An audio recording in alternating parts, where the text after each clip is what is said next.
Let's go. The broadcast is now starting. All attendees are in listen-only mode. Welcome to this morning's helpline session with your hosts, James McDonald and Craig Proctor. Well, thank you very much, Andrea, and happy Monday morning to everybody, and welcome to our open forum helpline Q&A session here this morning, as we do every Monday.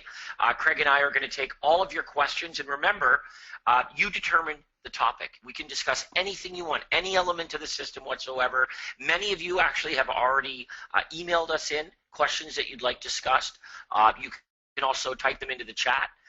We're going to also, if you have a working mic, we can do it that way. But this is a great way to start every week, because what it does is it makes sure that your brain is sort of switched over into the Craig Proctor system mode to begin the week. Very easy to fall back into working in your business only without the realization that if we don't work on it, it isn't going to make improvements. So that's why we start every Monday morning by doing this this open forum Q&A. So having said that, Andrea, Craig, welcome to the webinar. Andrea, we've got lots of questions here, so why don't we get started? And while we're doing that, everybody who's participating here can consider what topics or what questions you might have. Enter them in the chat, or as I said, if you have a working mic, Andrea can explain how you can do that as well. That's right. If you have a working mic or you're on the telephone, all you have to do is click the little yellow hand icon on your webinar control panel, and I'll see a hand raised by your name. Over the weekend, I did get a few questions via email, so we'll go ahead and go to those first while people are raising their hands and typing more questions in the chat.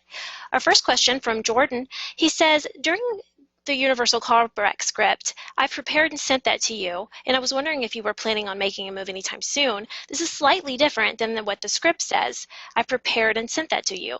Is it okay to change it up a little? Yeah, well, you're going to tell the prospect what you did. So if you have prepared and sent the information, then you should say, I prepared and sent you the information. I hope that's okay. Remember, we're trying to elicit a reaction of appreciation from the prospect. Okay, so it would be good to say, I've prepared and sent the information. I hope that's okay, knowing that the prospect very likely is going to say, yes, that's okay. Yes, thank you. It makes the rest of the phone call so much easier when you've elicited a response of appreciation from the prospect. Now, what if you haven't yet sent the information? Then you would say, I just want to let you know that I'm preparing the information and you should receive it shortly. I hope that's okay. Either way, we're calling the prospect back as a courtesy to let them know that you received their request, you've either sent or are sending the information. I hope that's okay. The prospect will say, yes, that's okay, thank you, which allows you to then move into the qualifying questions to determine their timing and motivation. But whether you've sent or whether you are sending, either way, you're going to let the prospect know it's not going to change anything. Good question, though. Our next question that was emailed was from Austin Goodale. It says, we keep seeing the map pin drop Facebook ads that seem to work so well. We want to know how we can create this for ourselves. Okay, well, first of all, it depends on who's creating your ads for you. But I mean, going into Google Maps and dropping pins on a map in your local area isn't terribly technical, and then taking a screenshot of it. But how about this? If you're using Success Website, for example, to create your ads, they will do this for you. They will create the ad. They will do it all for you. They do this every day. So if you really are not a technical, in any way you wouldn't describe yourself as technical, there are plenty of people we work with that can do this for you. But going into Google Maps and dropping pins in a map in your local area it really isn't a very difficult thing to do. And then you save that picture, and now in your file you have a picture of a map of your area with a whole bunch of pins dropped in it. Now the pins, obviously the perception is they denote homes for sale or homes that have sold or whatever it is in the ad, but they're completely random pin droppings. And but the bottom line is you can't disqualify a map of the area that you're looking in. It's completely non-disqualifying. Whereas a photograph of a property can be very disqualifying if that photograph of the property isn't representative of what you're looking for or what you're selling. So that's why the map is a very, very good idea. Okay, our next email question was from Christy, and it's regarding the tour of homes. And she says she knows Craig does not really recommend a single tour of a single house open house, but her office makes her do them. And she's wanting to know what Craig's perspective on the traditional open house is, and if she has any suggestions on how to get leads and how she would follow up with leads from those open houses. Okay, so I'll take this one, James. Happy Monday morning to everyone. Okay, look, traditional open houses, I'm not saying that they never work. I'm just saying they don't work that well. That's my experience. I think most of you would agree. That's your experience as well if you've done enough of them. Okay, are there exceptions to that? Yeah, I'm sure we would have somebody on our webinar here today that would say, yeah, I sold a house from a open house, but it's generally not the house that's open. You may pick up a buyer that way. So that's why the tour is much better. The tour is going to enable you to open up a bunch of houses. If nobody shows up, you're going to be pretty glad that you're only at each house for 15 minutes. If you don't have more than one listing, you could borrow other listings. Okay, not to mention the sales effect that happens at the tour that doesn't happen at a traditional open house. You know, at a traditional open house, usually the buyers are coming in one at a time.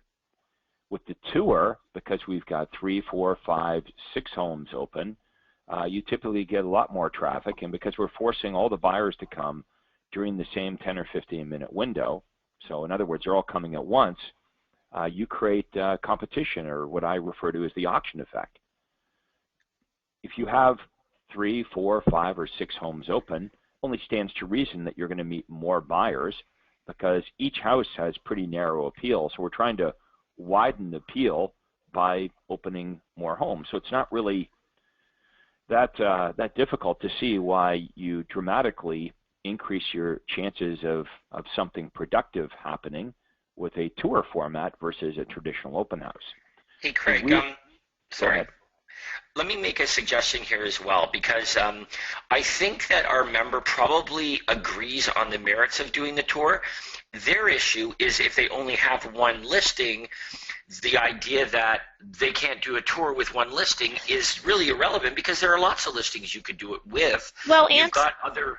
And to clarify just on that, I'm sorry for interrupting, but the broker that she works with, these sometimes are not even her listings.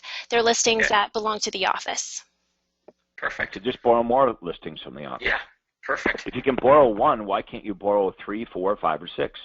Right, and you know, we've had students of the system before, and what they've done is they've just requested a showing on a property at a particular time.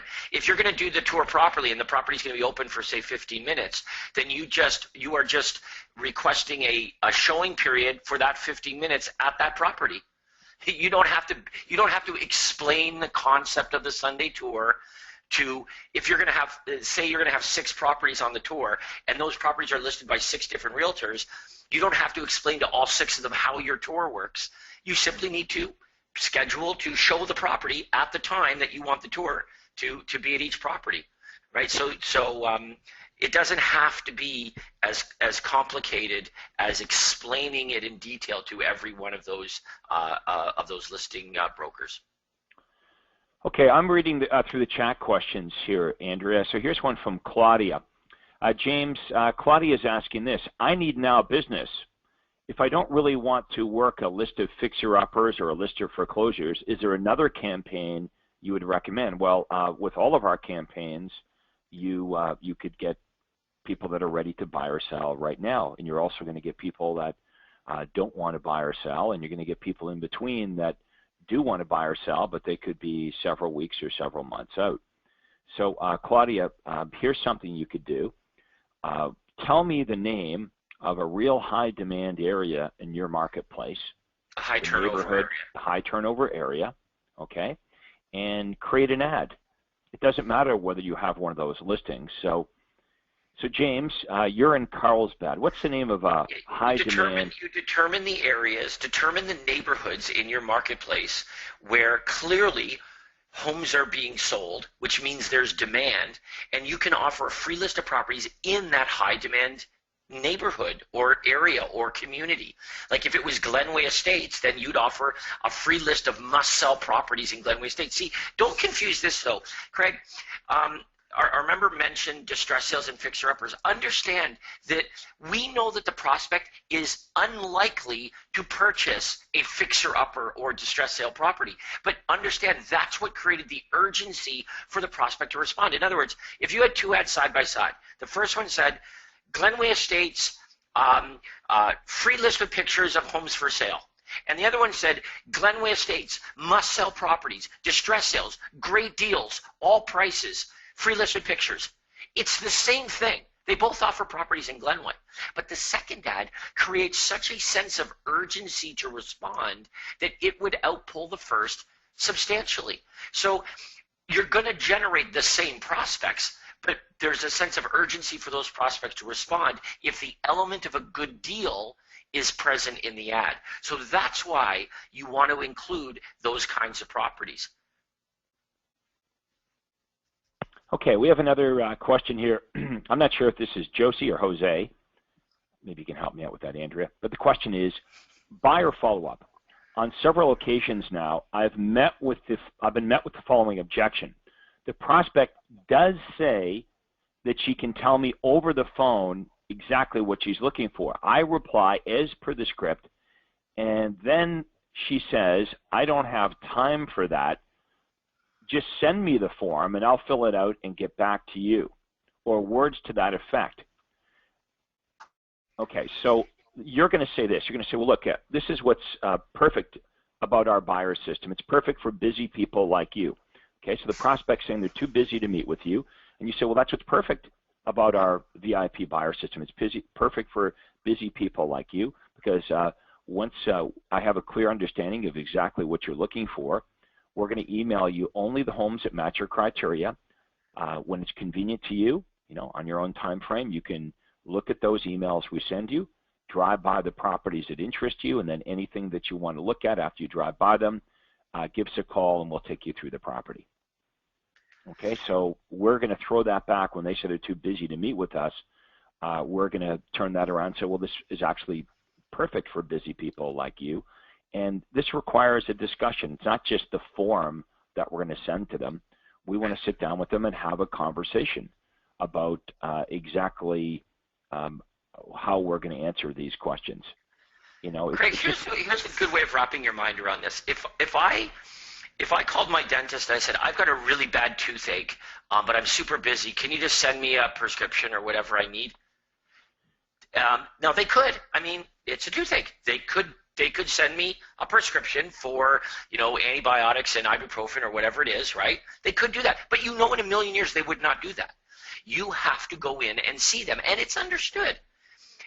They wouldn't just do it over the phone, even though you could argue with them. You could argue and say, look, you've seen toothaches, you know what it is. Just send it to me. I'm really busy right now. And under no circumstances would they do it. And you would have no problem with that. We have to have the same mindset. And that's why we always begin by asking this question. Do you believe that you will do a better job for your buyer if you meet them than if you don't meet them? And virtually everybody says, oh, no, I would do a much better job for my buyer if I met them than if I didn't. Okay, so is doing a good job for them important to you? Yes, it certainly is. Is it important to them? Yes, I'm certain it is. Okay, so the best thing for everybody is that you meet. But you need to have that conviction. If you don't believe that they need to meet with you, then they ain't going to meet with you. So the first thing we have to, Craig likes to say that the first sale we make is to ourselves. Once we get that out of the way and we understand that this is to everybody's benefit that we meet, meeting with them for 20 minutes is going to save them hours of time throughout the process, because I'm not going to waste your time sending you properties that don't match what you want or missing what would have been a perfect property for you and your family. It's free. There's no obligation to buy anything at any time, and I'm flexible. Are you certain you wouldn't reconsider a brief 15-minute appointment at your convenience? Well, plus the prospect does know that the realtor would be able to do a better job for them or have a better understanding of exactly what they were looking for if they'd actually come in and meet with the realtor and have a discussion about exactly what they're looking for. No prospect actually believes that that wouldn't be helpful. What they fear is cost or commitment. Right. So they're giving you an excuse, which is, well, I don't have time. But you've got time to go see the dentist. You've got time to go in and get your teeth cleaned. And would anyone here want to use a dentist who said, we'll just give you the prescription over the phone, we'll diagnose your toothache over the phone? You wouldn't want to use that kind of dentist. Well, this is something like as important as a toothache, right? This is about buying the biggest asset that anyone's ever going to buy in their whole life. So it's just that. It's an excuse. We need to see it as that. So when they say they're too busy, the answer is I flip it around. I go, well, you know what? This is perfect for busy people like you. And then I explain how it's going to work. You're going to be able to look at these emails we send you at your convenience. You're busy, right? Remember?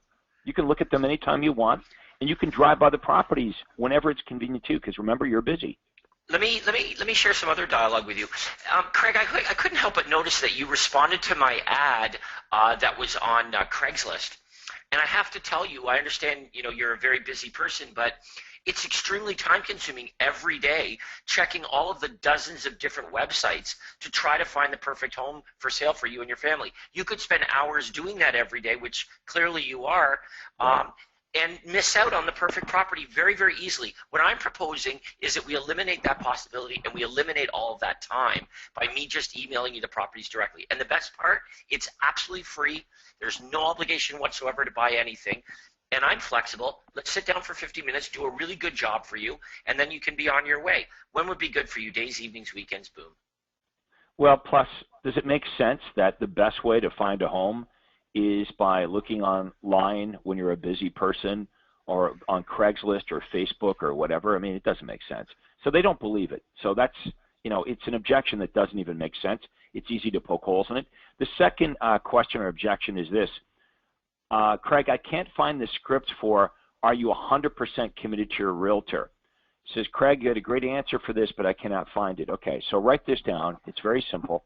So James, you're going to be the prospect. And I say, James, do you have a realtor to help you when the time is right? Yeah, I the realtor that sold us this place, they've kind of kept in touch with us. Are you 100% committed to that realtor? Or would you be open to meeting with other realtors? Because there's a tremendous difference between what realtors do and how much they charge to get the job done. Do you think you might be open to meeting with me as well? Why do we need to meet? I'm just kidding. No, but here's let's back up a step here, okay? Because remember, there's a couple different ways a prospect could answer that. In other words, if Craig said, "Are you 100% committed to that realtor?" and I said no, well, then there's no need for Craig to go into there's a difference between realtors and what they charge and what they do. I just said no. I'm not 100% committed to them. So you don't need to go any further. You don't need to handle an objection that isn't an objection.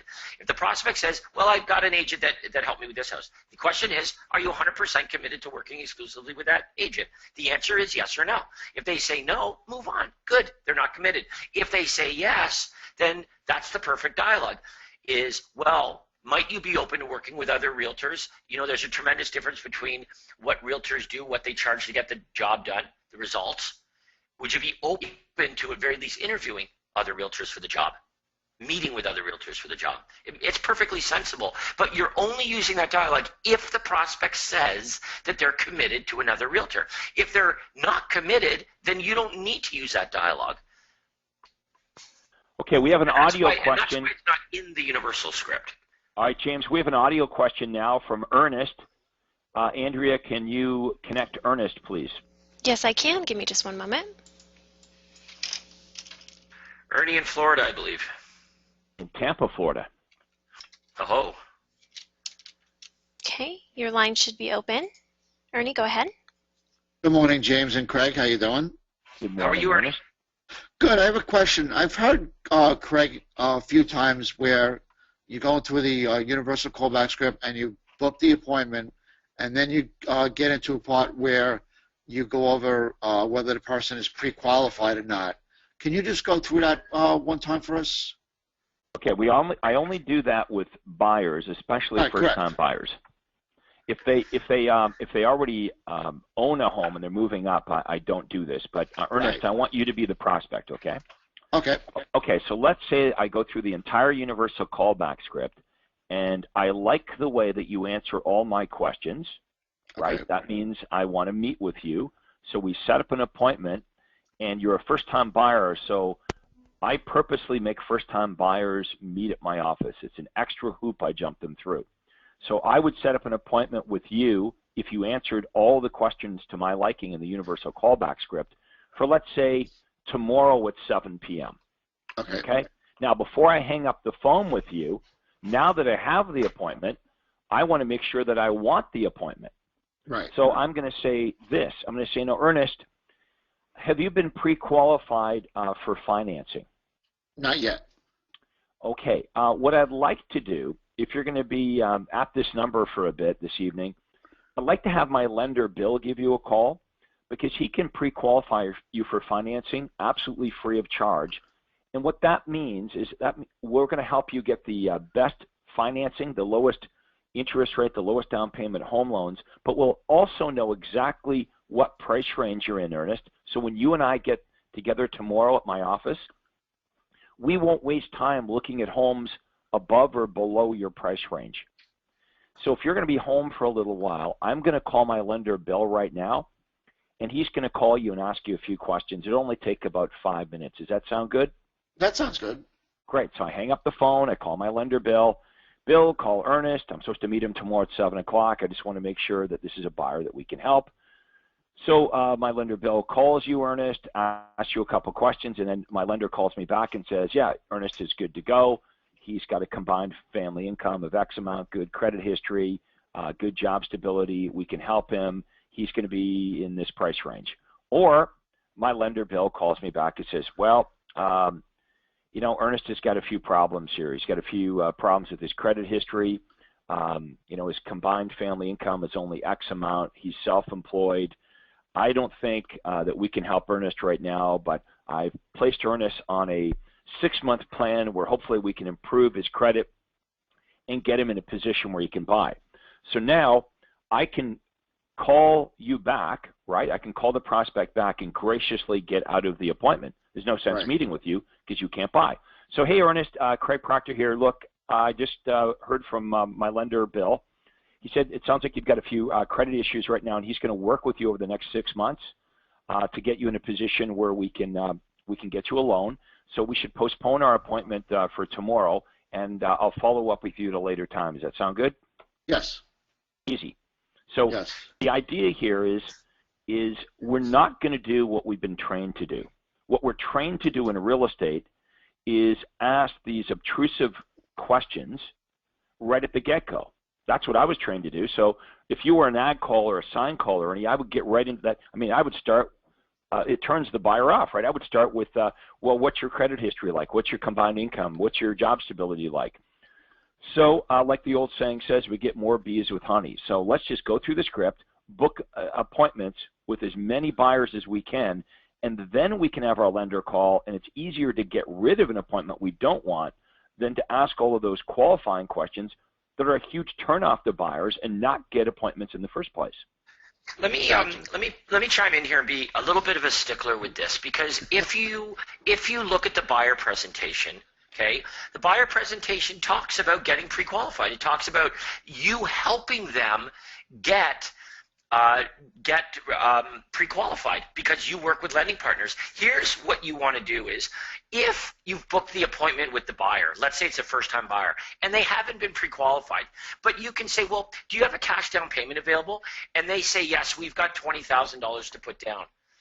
Then you're going to weigh, okay, do I keep this appointment because they sound like, you know what, I can make something happen with this. They've saved up $20,000 down payment, but they haven't yet been pre-qualified. Would you keep that appointment? If I said to you, we've saved $20,000 for a down payment, but we haven't yet been pre-qualified, would you dismiss me and send me to your lender, or might you roll the dice and say, you know what, I'm going to bring them in? Because after all, one of the benefits of working exclusively with you in the buyer presentation is that you're going to get them very favorable financing through your lender network. Yeah, Yes, but I would I would take handle that it this appointment. way. Just because they had a cash down payment doesn't mean they have good credit history, and that means they Okay, won't so qualify. what if you asked me that? Well, if you ask the buyer if they have good credit, they always tell you yes, right? That's the problem. Am I right, Ernie? How's your credit? Most Oh, of it's the good. time. Oh, my credit's good. My credit's it's really good. As if if they lie about it, it makes it true. So look, when they get together with me, the point James is making, one of the big three benefits to compel them to sign the buyer agency agreement is we're going to get you pre-qualified for financing. But you've already made them do it. Well, no, we're working on that.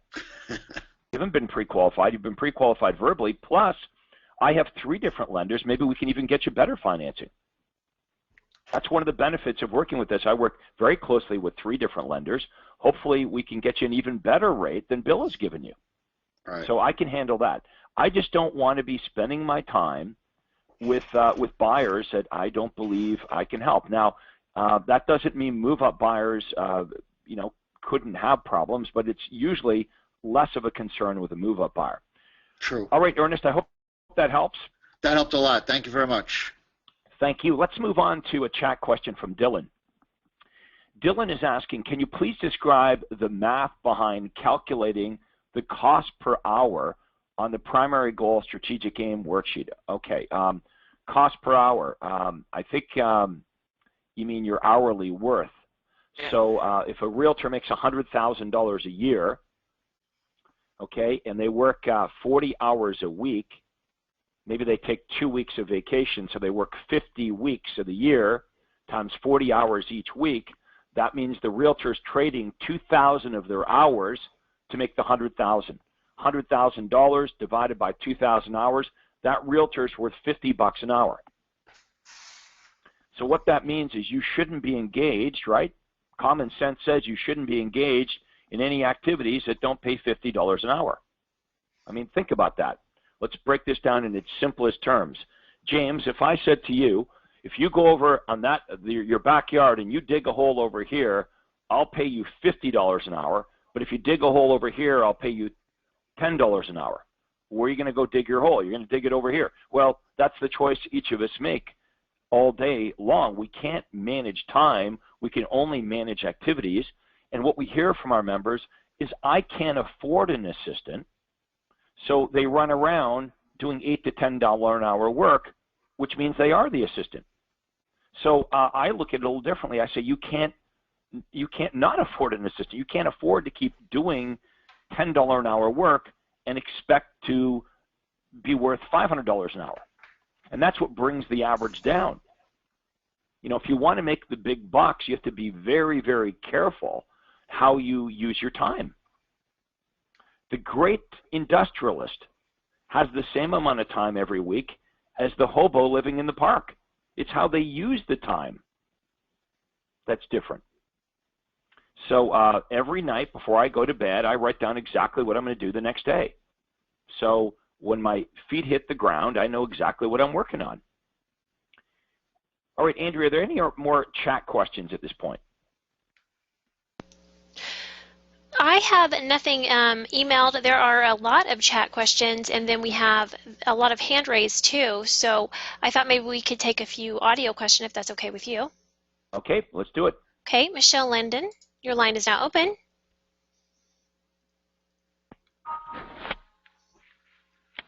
Michelle? No, I don't have any questions. Okay, I'll go ahead and mute your line and release your No, hand. I think Michelle was typing in the chat here. I want my partner to join. Give me the link and so on. So I think that's what Michelle was looking for. And that's been, I did reply to Michelle, and I let her know what she needed to do to take care of that. So we'll go ahead and go on to Mario Daniel Sconza. Your mic is now open. Good morning. I think it's Super Mario. How you doing, Super Mario? Very well. How are you? What's going on in your world, Mario? A couple of questions. One relating to the gold plan. There's an online platform that allows me to send out cards in my own personal handwriting font, and the nice thing about it is they send it out with a hand-lit stamp. And are again, you talking about send out cards? Yes. Yeah, so we're familiar with that. So my question is, how do you feel about me using that platform for the gold plan rather than having it come through my office? Why don't you just do it yourself? Just because I'm thinking it would be, there's limited amount of time that my assistant right now has to put towards the implementation of all these systems, and I'm thinking that will save us some time. Mario, who's saying that, you or your assistant? Mostly me. Okay. Well, look, it doesn't take a long time to send these cards out. Okay, so the simple answer is you're saying to me, don't use that platform, get it out through the office. Well, if you send it out using send out cards, it's not going to look the way that we are teaching you to have it look. Understood 100%. Next right? question. How do you? Okay, let me ask you this, Mario. How do you sort your mail? So let's say you go to your Canada Post, or maybe you're in an area where the mail gets delivered to your house. You've got this big stack of mail. So what does Mario do? Do you read it all? No. Okay, so how do you sort it? Sort it through what's important and what's not. The what's not goes in the garbage, and what is stays on my desk and gets opened. Okay, so what if something came to you and it was a plain white envelope, hand addressed with a real stamp on it, not run through a postage meter? Would that make the A pile? Yes. What if it was like some postcard that was mailed from the U.S. and it has it's got a label on it and it's run through a postage meter? That's going in the garbage. Okay, well, I think you've answered your question.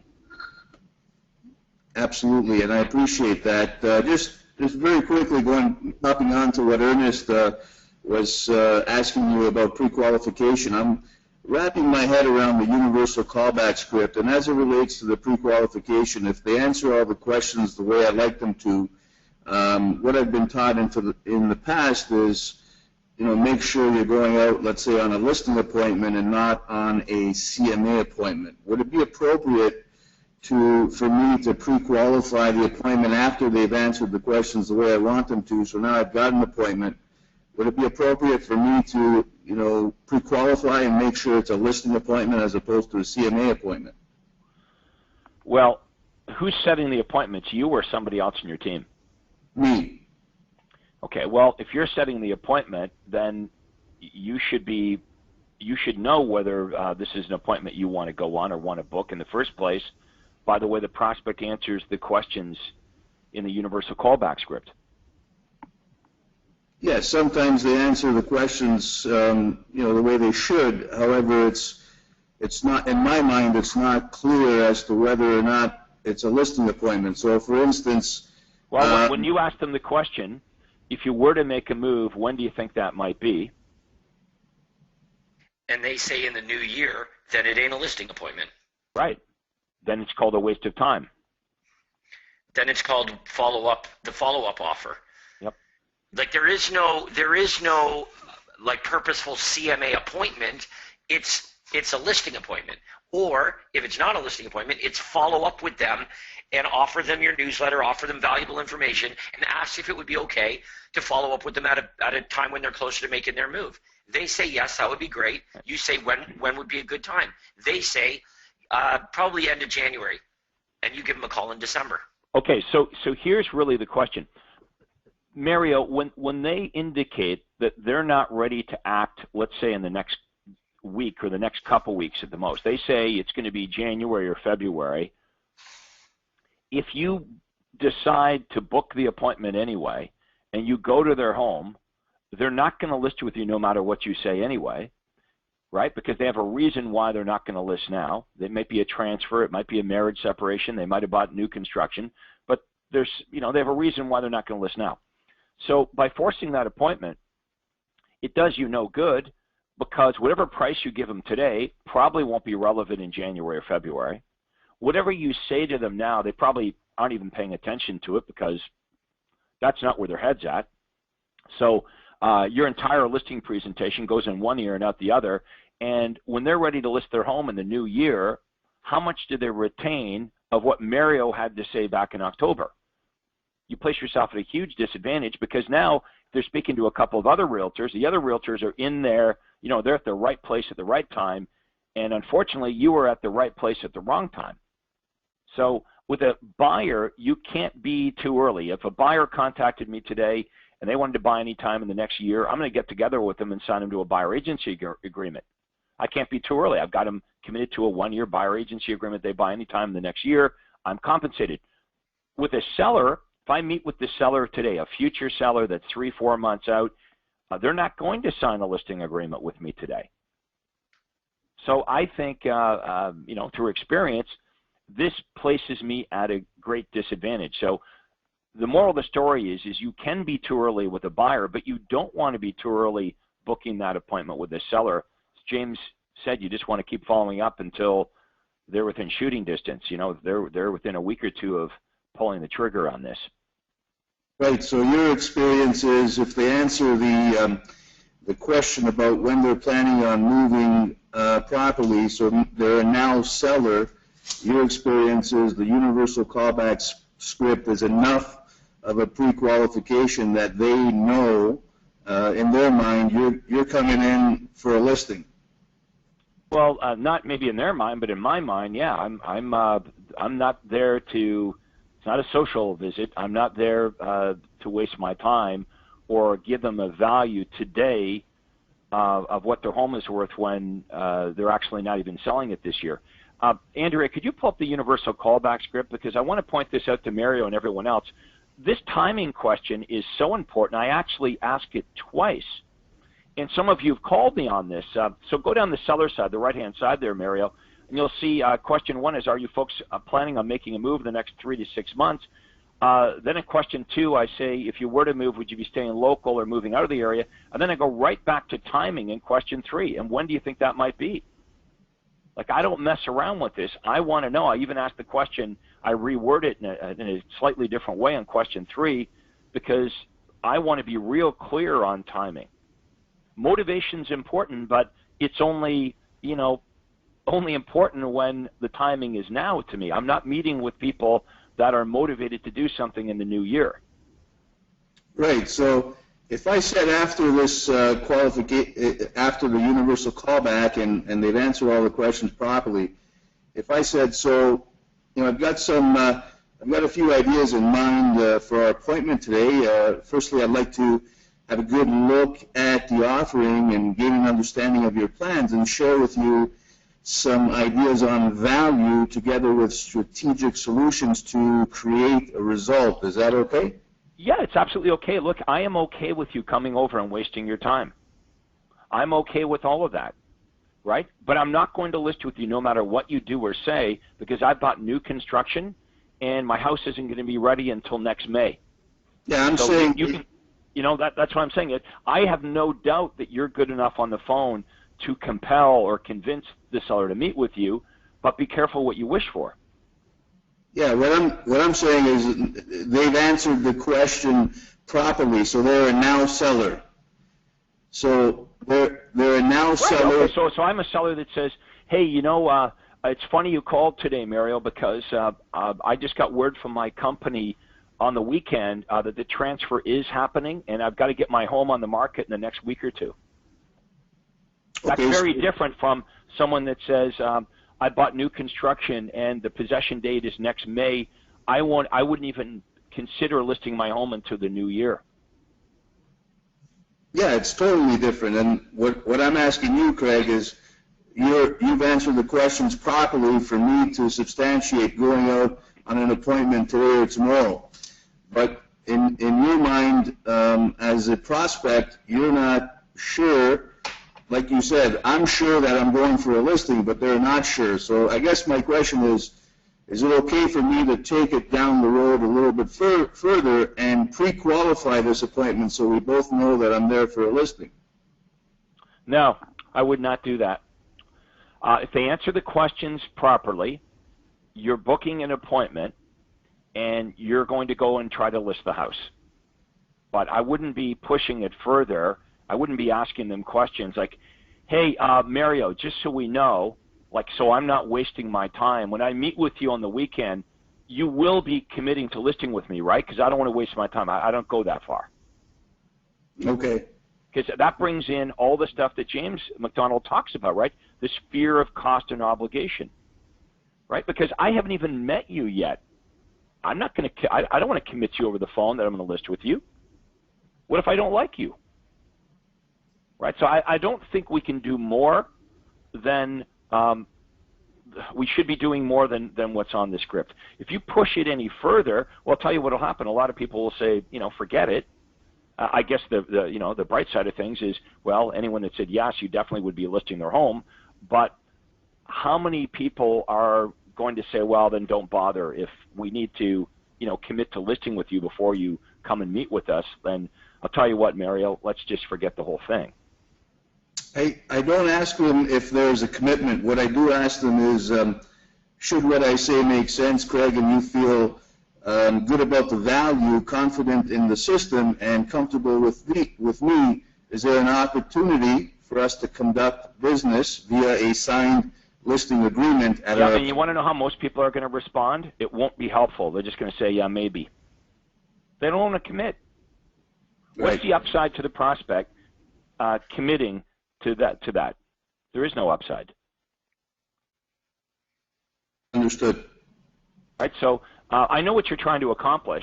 I just think that you would do more damage than good by because you are asking for a commitment. You're Yep. saying if this makes sense, and you know, will you list with me? Well, that's a commitment, and we're saying don't ask for the commitment. That's not the best time to ask for the commitment over the phone. You and I know the best time to ask for commitment is when we're in front of them. Now, does that mean there's going to be some appointments you go out on where maybe you're wasting your time? Yeah. But it also means you're going to get out on appointments where if you pressed it, they would just cancel on you. They would say, well, you know, if you need to know that we're going to list with you before you come out, well, then I guess the answer is no. Understood. You know, Craig, just an observation here is, and this is not untypical, once you get really, really good at the universal script and making the offer for an appointment, you will book appointments with those you shouldn't have booked an appointment with. Like, you know, the offer is really good. So if you make the seller offer to somebody who, although they're considering selling, they perhaps aren't going to be doing it for months on end, it isn't unlikely, if you do a really good job of making the offer, that that seller will book an appointment with you. It doesn't mean they're going to list their home, but you make the offer very attractive. You can book appointments even though booking that appointment may not be the appropriate thing to do. And that becomes the next thing. So in the beginning, it's, I can't book appointments, I'm struggling to book appointments. Then all of a sudden, you get really good at booking appointments. Then all of a sudden, your problem is you're booking appointments that you shouldn't. And you have to do a better job with the pre-qualifying questions. Well, Okay, Mario, we better move on here. I hope that helps you out. Let's go to our next chat question here. Alexander is asking, with the tour of homes, how do we pick out the properties for the tour? By proximity, you know, meaning homes in the same neighborhood, or homes of similar price? Here's what I do. At first, Alexandra, I used to pick out homes that were all in the same price, and then I realized that that was a mistake because I would get the same buyers coming out to all 6 homes, right? All homes were in the same price range. I want a bunch of different buyers, so I staggered the prices. You can stagger the prices and stagger the neighborhoods because I don't want the same 10 buyers going to all 6 houses. I want ideally a different 10 buyers at 6 different houses because 60 buyers is better than 10 buyers. Okay, so that's the lesson I learned with selecting the homes. You don't want them all in the same price range. Okay, Marcia Kim is asking, how do you handle people that have responded to the online evaluation ad, the online home evaluation, but they've checked off or they've requested it for financing or a move that's greater than a year? So here's what we do, Marcia. I'm still going to call you, but I would say, hey, Marcia, I see that you requested this information for financing. Is it just for financing, or are you planning on making a move in the next 3 to 6 months? If it was just for financing, I would say, well, I'm emailing you the recent home sales and current listings in your neighborhood. If things change, you need something more accurate, give me a call. So that's why, you know, in those situations, aren't we kind of happy that it's just like over the phone? We're just not wasting our time going to their home, that we can just email them recent home sales and current listings. Because if they're not thinking of selling and they're just thinking of refinancing, then what we're emailing them should suffice, right? Should be good enough. We should be able to give them a ballpark idea as to what their home is worth. Okay, Kenneth is asking this: where can I hear or get examples of hotline voice scripts? What to correctly say on the hotline for the prospect to hear? I generate leads, I guess, to hotline, but the message they're hearing, I'm not sure are effective. Okay, so AMS has all my hotline scripts recorded for your use. Okay, so all the scripts are already recorded, with the only exception being if you're promoting one of your own listings. Of course, I couldn't create a script for one of your listings, but we have a template that you can use when you're writing scripts, writing hotline scripts to describe one of your listings. Andrea, can you pull that template up? Do you know what I'm talking about, Andrea? We have a template for describing a property. I do In fact, know. we've got a couple of them. I do know. Let me see if I can find it real quick. Okay, well, Andrea's doing that. We'll keep plugging away here. Let's see here. Alex, my buddy Alex here in Newmarket, he's just typed in question. So Alex, do you have a question, like an audio question, or what does that mean, that question mark? So we'll see what Alex has to say about that. Okay, David. David says, can I get a copy of the written buyer script to confirm it's a good appointment that you use after the universal callback script? Well, I don't have it written down. I just, I just say what I said. So we'll do it again with James. Hey, James, so we'll see you tomorrow night at 7 o'clock. By the way, have you been pre-approved for financing? Yes, I have. Great, then bring the pre-approval tomorrow night at 7 o'clock, which, by the way, they never say because they've never been pre-approved. But if they have been pre-approved, you tell them to bring the pre-approval paperwork. Okay, but most cases they say, no, I haven't. And you say, well, look, it'd be a good idea if we knew exactly what price range you're in, right, for our meeting. So I'm going to have my lender, Bill, give you a call. He's going to be able to pre-qualify you absolutely free of charge right over the phone for financing, help you get the best financing, lowest interest rate, lowest down payment home loans. And that way, when we meet tomorrow night at 7 o'clock, we'll know exactly what price range you're in, so we won't waste time looking at homes above or below your price range.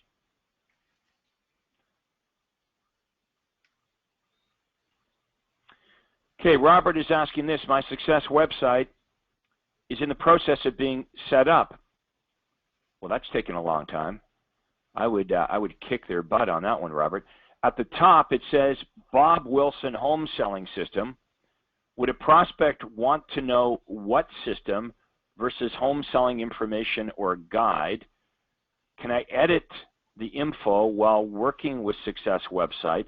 I guess I only have a half hour each week. I need to get going with my marketing. Okay, I'm not really getting that question. Are you, James? No.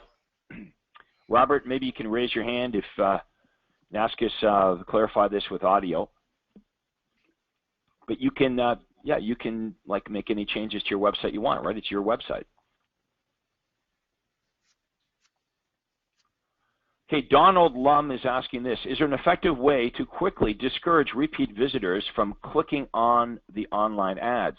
These visitors have been contacted, the reports have been sent to them, and they do not want to meet with a realtor. The information that they requested has been sent to them twice with no charge. Well, I would just ignore them then. If you already sent them the information, the same prospects keep asking for that information, I would just ignore them. They can keep asking as often as they want. And that's why it's important that you not delete anyone from your CRM. There is no benefit in deleting somebody. That doesn't mean you have to have an action plan with them, but you wouldn't delete someone from your database for this very reason, is it would be helpful for you to know you know, that this is not somebody that you want to spend your time following up with. It's not like it's a physical file folder where you're purging it for space. Your database can hold an unlimited number of contacts in it. So there is no point in deleting a contact from your database. There's no benefit to that. Okay, Marlene is a Toronto realtor, and she says, I'm new to the coaching program. I specialize in the condo market in the GTA.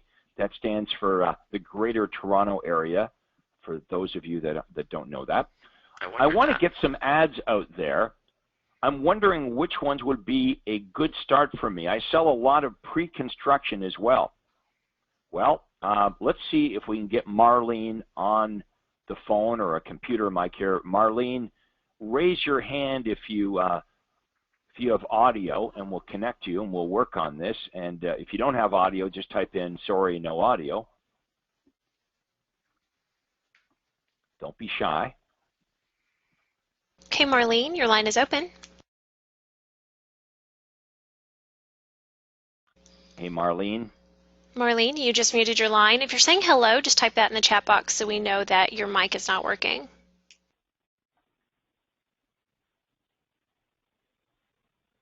Does not sound like she has a working mic.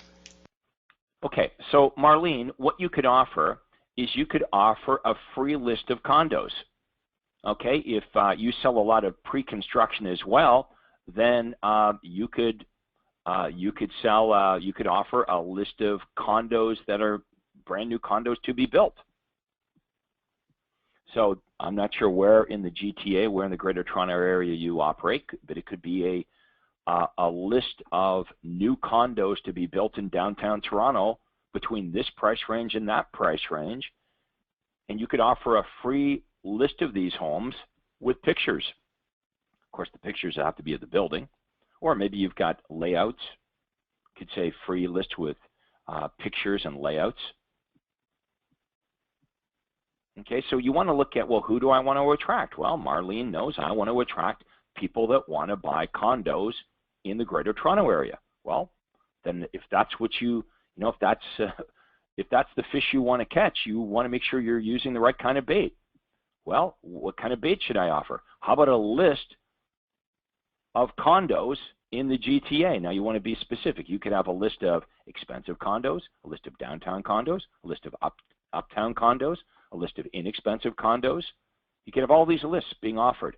Where am I going to offer the list? Well, it could be on Facebook, could be Google pay-per-click, could be in the different newspapers and magazines or wherever they advertise condos in the Toronto area. So that's what I would do. Craig, just to interrupt quickly, so going back to the scripts I was looking for, just in the ad generator, each script is accessible next to the ad that you choose, but was there a specific script Okay, that you had in mind? So these are templated ads, okay, in the ad generator. What I'm talking about, Andrea, is if James listed a house in Carlsbad, his neighbor's house, okay, then he's writing a specific property ad for that, and we have a template for specific property ads. So you might want to go to the file library and just type in property ad templates, see what happens there. Thank you, thank you. Because I also find all the USP hotlines, but I couldn't find the one you're looking for. Okay, So try property ad template. Okay. Let's see what happens. If that doesn't come up, contact Adrian when we're done here, and we'll make sure that it does. But let's see.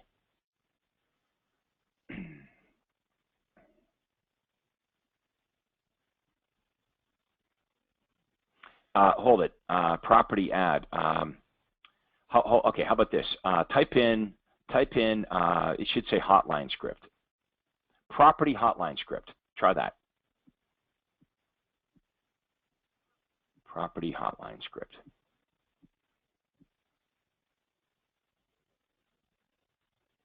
It's not the ad, it's the hotline script we're looking for.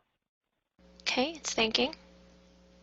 Nothing. And I had just typed in hotline earlier, so I will get with Adrian. It could be that I'm logged in as a member and not a platinum member.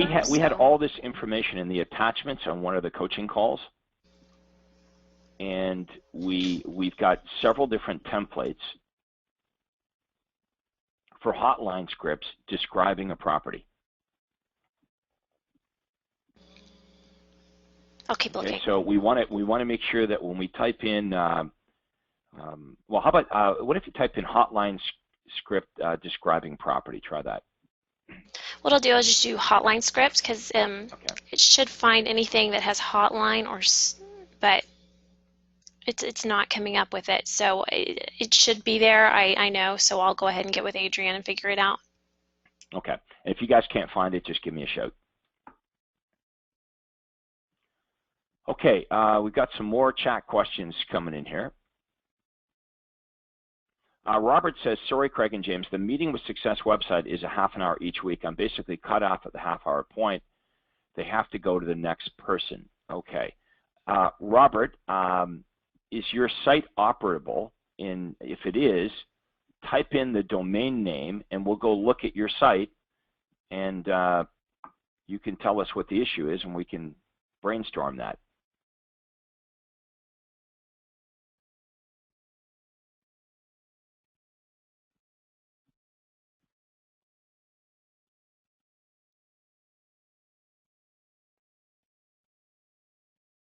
Okay, Jordan is asking this.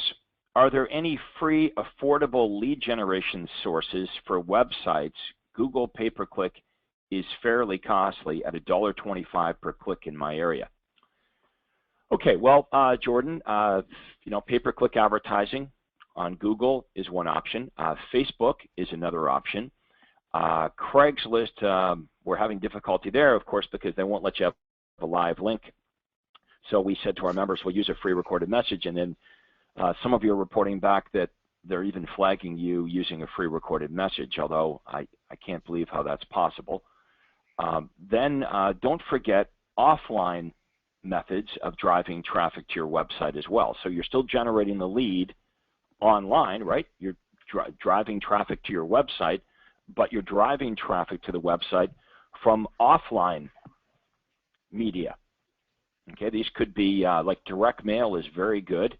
In the US, we've got our Every Door Direct program, something similar here in Canada as well. We've got just print publications like daily newspapers that most of you have given up on because you don't believe that people read them, you don't believe it works. And we've got some pretty good evidence from thousands of members here that make a lot of money still in print advertising. There's an argument for playing in a sandbox where your competitors no longer play. And really, what happens when everyone plays in the sandbox is the sandbox ceases to work. That's the problem. James, maybe you can talk about Craigslist, and that's exactly what happened there. Yeah, I mean, unfortunately, it was ruined essentially by realtors spamming it. Like Craigslist, the idea of Craigslist was it was like an online classified where individuals could go to post their items for sale, for example. So if you wanted to sell your home privately, you could go and you could run an ad selling your home privately. Then what happened is the realtors thought, aha, this is a good place to run ads promoting homes for sale one at a time, and that's fine. Then what happened is realtors thought, well, hey, in addition to just offering homes for sale, I could offer anything. And also, instead of running an ad every, 48 hours, which is how it was originally intended, what realtors did is they would create 10 ads and run one of those ads every hour on the hour, thus rendering it useless for the individual person who just wanted to list their individual property for sale. So the individual people stopped running ads because there was no point, and now it was something that was just there for basically realtors who were spamming it. So obviously that's where the regulations came in to Craigslist to try to save the spirit of why it was created in the first place. So it's still an opportunity, but at best it's a supplement to your lead generation because it does require a tremendous amount of time. You have to post individual ads that offer individual properties, and you can't use a live link You can't direct them to your website. In other words, all of the benefits of leverage are gone now if you're using Craigslist, which means there are 15 other things that you should be doing first before you turn to Craigslist as a supplement to your lead generation. And Jordan, keep this in mind, that there not only are there many, many, many different ways to drive traffic to your success website, that the coaching program is not the success website. The success website is one tool that we use, but if you have your pen handy, you might want to write down other lead generators, other vendors that we recommend as well, like a Bold Leads, ZBuyer, Commission Inc., and many others. So what we teach you in this program is how to generate leads, but also what to do with the leads as well. And our coaching members, many of them, as they progress through the program, are using many lead generators.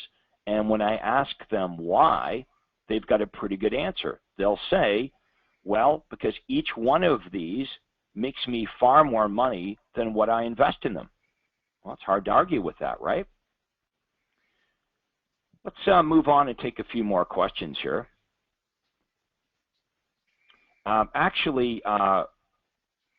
Robert Wilson has typed in his domain name, so maybe you can get that up. We can have a look at that, Andrea. It's pretty simple, bobwilsonrealestate.com. While Andrea's doing that, we're going to go over to Colleen. Colleen says, not sure you got my question. When you want to do a tour of homes, where should you run or promote it?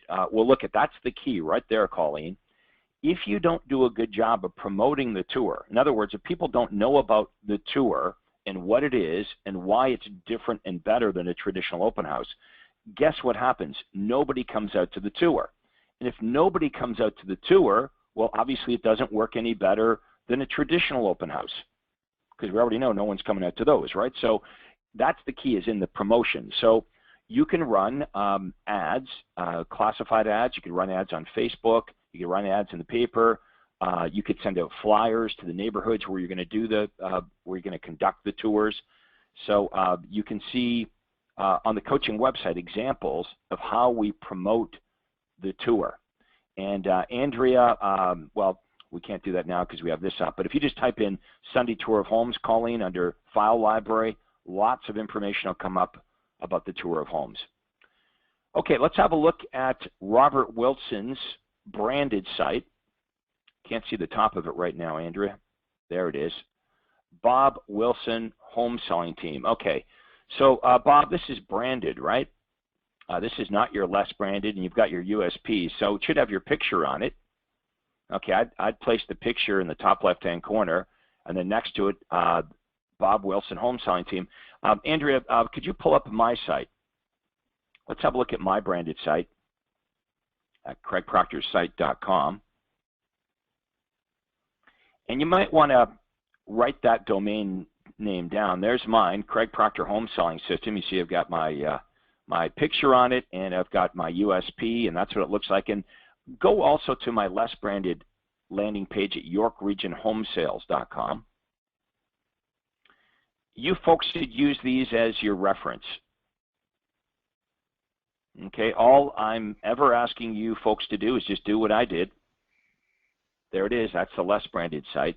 Now keep in mind, nobody's really ever going to the home page in your less branded site anyway, so it really doesn't matter what it looks like. No one's ever going to go there. We're taking prospects directly to the corresponding landing page, the landing page that matches up with the offer you made. So if I'm offering a free online home evaluation, I'm not going to the home page. I'm going directly to this page that's on your screen now.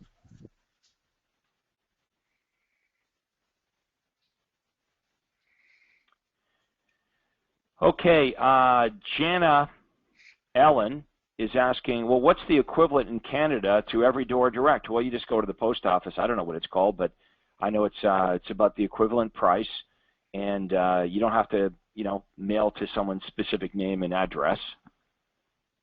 I think they're called postal walks. I think that's the name of it, postal walks. So just go to your post office in Canada and say, I would like a map for the postal walks in my town.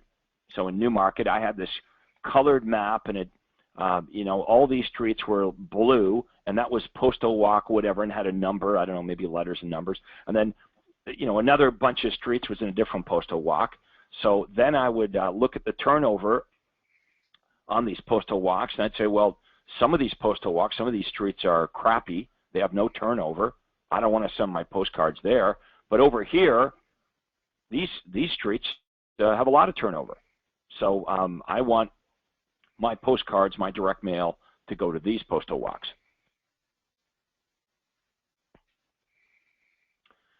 Jonathan's asking about door hangers versus every door direct. I can get door hangers delivered for 10 cents each. You can try them. I have, my experience, never send out a door hanger on a Friday. People that go away for the weekend will call and they'll become furious because they were, you know, away all weekend, and your door hanger hung on their door all weekend, advertising to the whole neighborhood that they weren't home. At least that's what they would complain about. So yeah, you can try door hangers. The problem is making sure they actually get delivered. So in theory, you're saying they could be delivered for 10 cents each. I had one guy delivering these that we found was throwing them in the ravine. So they didn't actually get delivered. I thought it was a pretty good deal, James. But then we found several thousand of these in the ravine in behind Ferry Lake. I still regret doing that, Craig. I apologize. Yeah, well, you know, good help is hard to find. Christy's asking this, how many USPs should be on your business card? One for buyers, one for sellers. I also have a comment in my notes that says offer 4 USPs on the hotline. Is that correct? Well, look, it would be good on your business card to have one for buyers and one for sellers. On the hotline, I would recommend you have make a couple different offers. They're not really USPs. You see, on the hotline, if my main greeting says, you know, hi, this is Craig Proctor. Thank you for calling my Home Hunter hotline.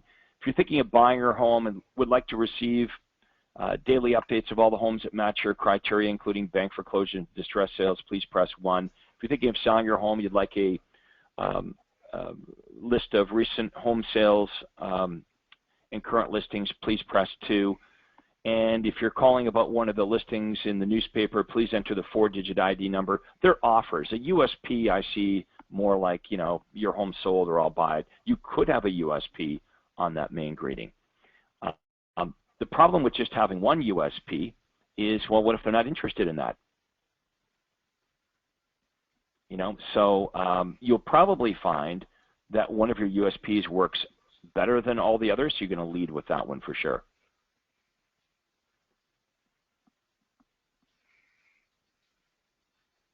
Okay, Lynn says she's not finding the Sunday tour example in the libraries. Can you have a look at that and help Lynn out?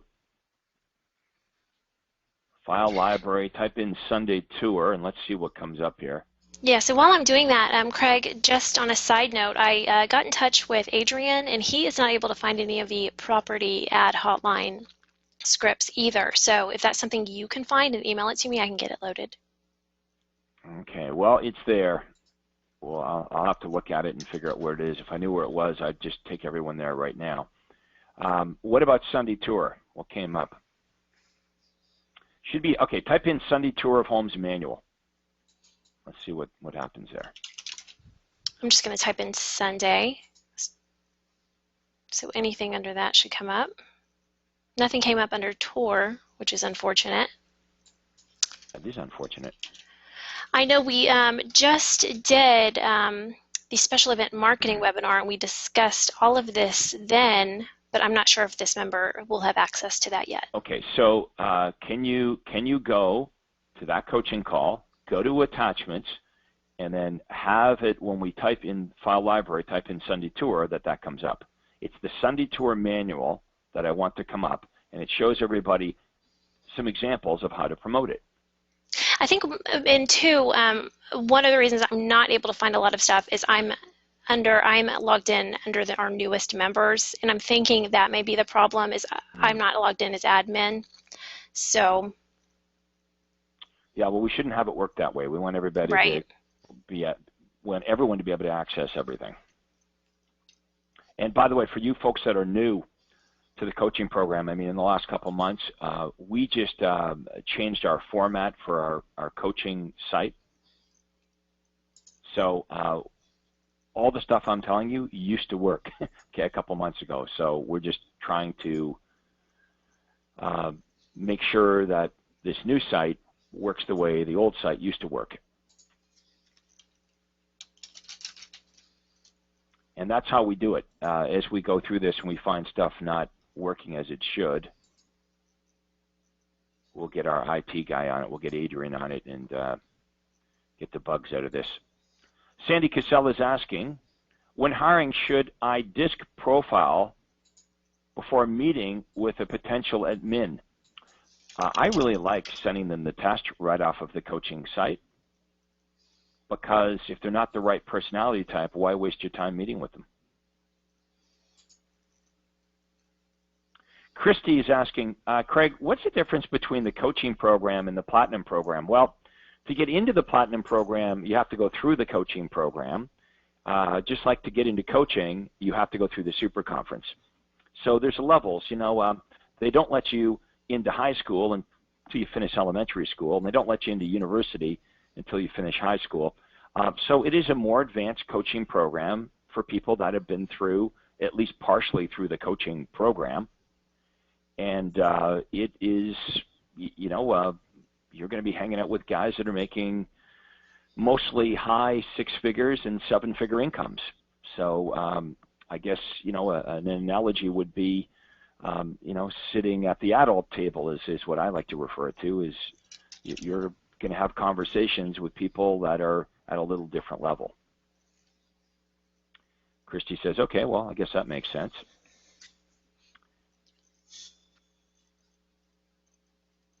Okay, I changed my my login, so I'm now logged in as a Platinum member, and typing in tour, I get several options, and then, yes, if you've had session 13, it's in the session materials under session 13, special event marketing. Okay, can you pull up the tour manual?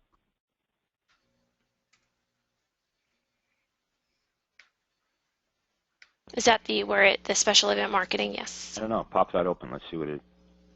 I just work here, Andrea. That's it. Bingo. Okay, so here are some examples of me promoting the tour. So is there a bunch of these here? Should be, right? Example, example, example. Mm-hmm. Okay, so just make sure our coaching members can access this as well. And by the way, I know you guys are looking at this saying, I want it, I want it, I want it. Do you know that we've already sent this to all of you? When you registered for the super conference, you received a link with some bonus items. This was one of the bonus items. But because we know many of you say, well, I didn't see that, we'll fix it here and we'll make sure that you have access to it. But you received all of that before you even attended the super conference.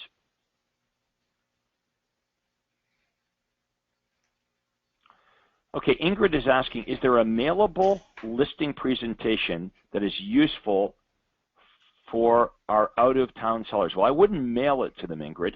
What I would do is I would do a webinar just like we're doing right now. That's the way you want to do it.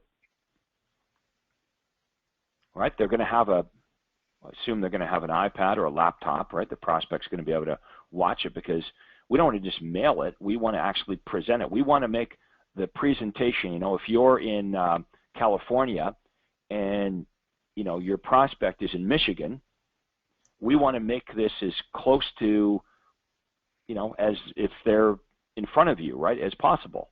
The best way that I know of doing that is with a webinar like we're doing right now. Okay, Lynn is asking, only on session 3, not seeing it. I'm not sure what she means by that. Andrea, do you know what Lynn's talking about? I can only guess. If she's in our newest group, she's only going to see session materials up to session 3, so she won't see session 13, tour of homes documents. Okay, Finn, I don't know if I'm pronouncing that right. Is there a listing and buyer presentation webinar? Yes, of course. We haven't got to that. Patience, my friend. But yes, we're going to dedicate an entire webinar to the listing presentation and an entire webinar to the buyer presentation, all in good time. Alexandra is asking, can we have a coaching session on how to set up and do, well, that's the same question. Okay, Andrea, I am not able to get into the library items that you're showing. Okay, so I think we've dealt with that. So Laura, we're going to fix that. Afshin is asking, what is a good USP for Toronto seller market? Well, the market right now in Toronto is super, super, super hot. So how about this one? Your home sold for at least 100% of your asking price, or I'll pay you the difference.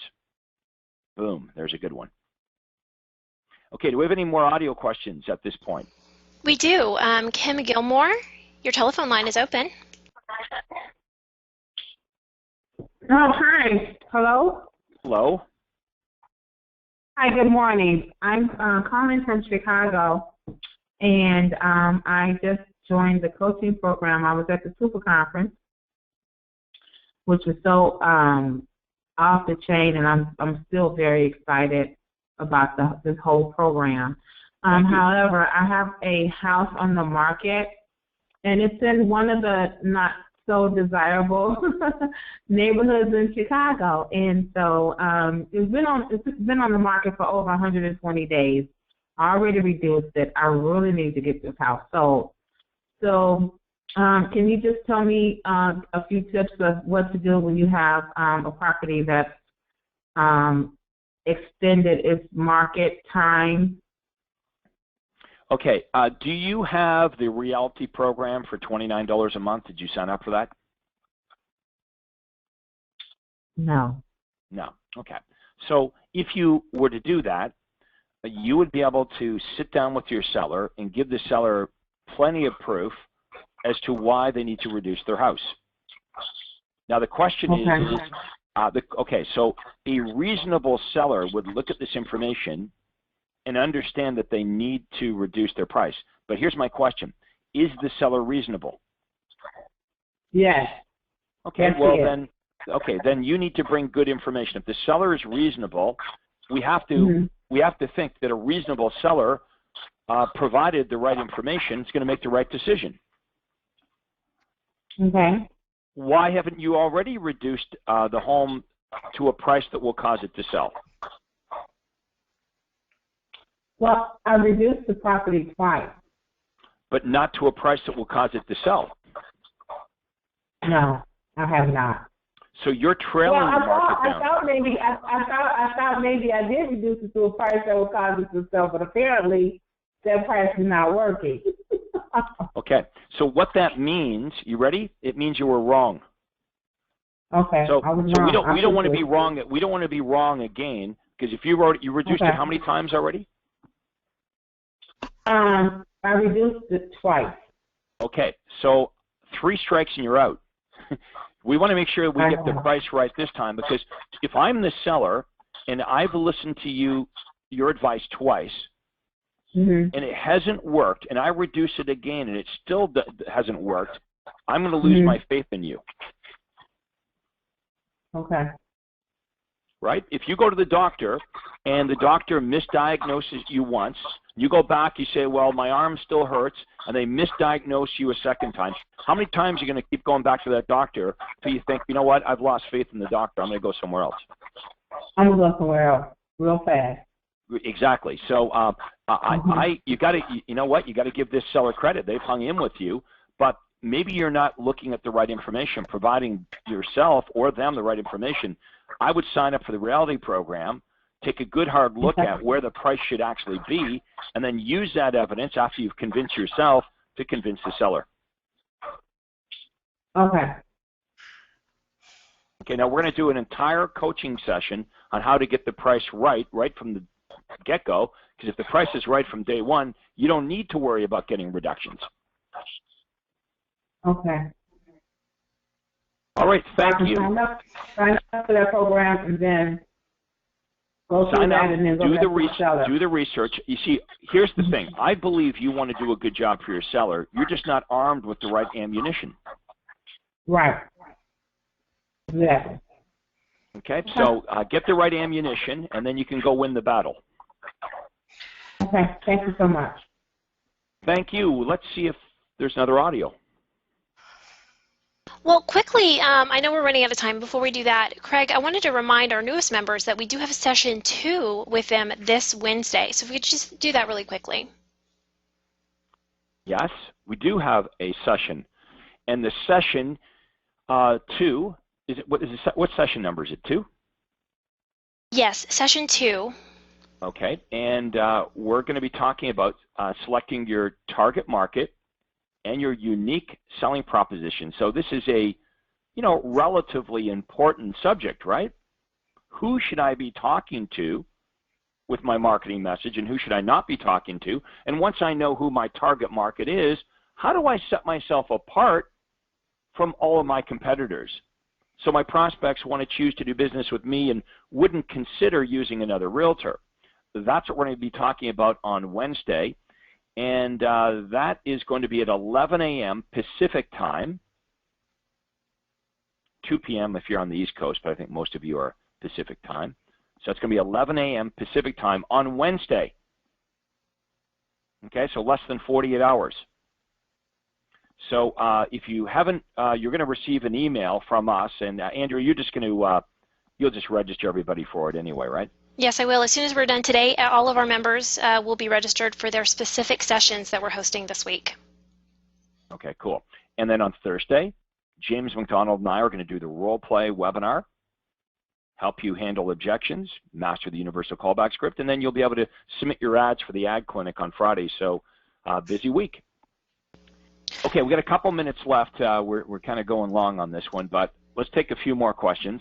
I would like to, Emil Amar emailed me several points of questions, and he's on the webinar today. And to avoid confusion of me asking all of these questions, I thought we could open his mic. Emil, your line is open. Emil Amar, go ahead. Emil, you are live and on the air. Guess not. Okay, read me Emil's question. Okay, hold on just one moment. Let me open that up in my email. I apologize. Okay, his first question was, when you're following up with a renter first-time home buyer, does question 2, do you currently rent or own, still apply? Well, I would ask it anyway, just to be sure. You might think, well, it's a rhetorical question, but ask it anyway. Okay. Second question, the less branded website. During some of the calls, I don't quite remember which, I noticed that on the right-hand side, a menu outlining the script, 6 probing questions. Please comment. Repeat that, please. Okay. He says, less branded website. During some of the calls, he says he noticed on the right-hand side a menu outlining the script, 6 probing questions. Please comment. This is one of the ones I was Success website has taken the probing questions and the universal callback script, and they're asking prospects on a 2-step form those very questions. Does everybody understand that? You've seen that, right? It's a 2-step form. So the first step, we ask them for their name, their email address, and maybe their physical address. And when they enter that information, we go to a second form that asks them a bunch of probing questions. Okay, the questions that are in the universal callback script. Now, even if the prospect doesn't answer those questions, well, it'd be nice to have it, but who cares? We already have what we want, which is their contact information. Next question. Okay, the final from Emil was the branded website. Does the branded website have to be agent personal, or can it be just brokerage details? Could be brokerage. It's either branded with your brokerage, could be branded with your team, could be branded with you, the individual. Okay, Rachel's asking this. Craig, what is your seminar at the Hyatt at Westlake about? James, is that a half-day seminar you're doing? Yes, it's tomorrow. Yes, it's a half-day seminar that you've probably already attended. You're more than welcome to sit and get a refresher, but you will probably find that you're just revisiting what you've already heard many times. Yeah, so Rachel, you've probably been to one of James, but if you want to heckle him, you know where to find him. I'd better make plans for the boot camp in Huntington Beach instead. That will be a much, much better use of your day. Okay, Jordan says, I wanted to say that when the recorded webinars are viewed, they're blurry, and you cannot clearly make out the words or the ads when watching the webinar. It's blur. It's not, when watching it live, it's not blurry, but when it's recorded, it's blurry. Any comments on that, Andrea? Well, I have a couple questions about that. I'd like to know, Jordan, how are you viewing it? Are you downloading it to your computer in full, or are you just watching it from the computer, and what type of device are you using? So those are a couple of the questions I have, and I'm already seeing some people commenting, I've never had that issue, I don't have that problem. So it could be a personal device issue for Jordan. Right. So Phil says, I've never had this issue. Sandy says, I don't have that problem. So it could be a Jordan issue as to what exactly Jordan's doing. So Jordan, maybe send Andrew an email when we're done here and we'll figure it out. Yeah, he okay, said he's Toronto not downloading Bootcamp. it, so I suggest that. But go ahead, Craig, okay. I'm sorry. Okay. Jana is saying Toronto Bootcamp, is that for all members in various coaching programs? Yes. Yes, it is. October the 26th at the Sheridan Parkway North is a meeting for all Craig Proctor coaching members of all levels. Okay, so all levels, platinum, titanium, gold, coaching, doesn't matter. You're all welcome to hang out with me for the entire day as we work on your business. All right, we should wrap this up. I want to thank James McDonald, does a great job for us. Andrea, awesome today, thank you. You were called to look up in many things and multitask. We appreciate that. And Andrea and I will work on all the things that we couldn't find here today. We'll work on that this afternoon.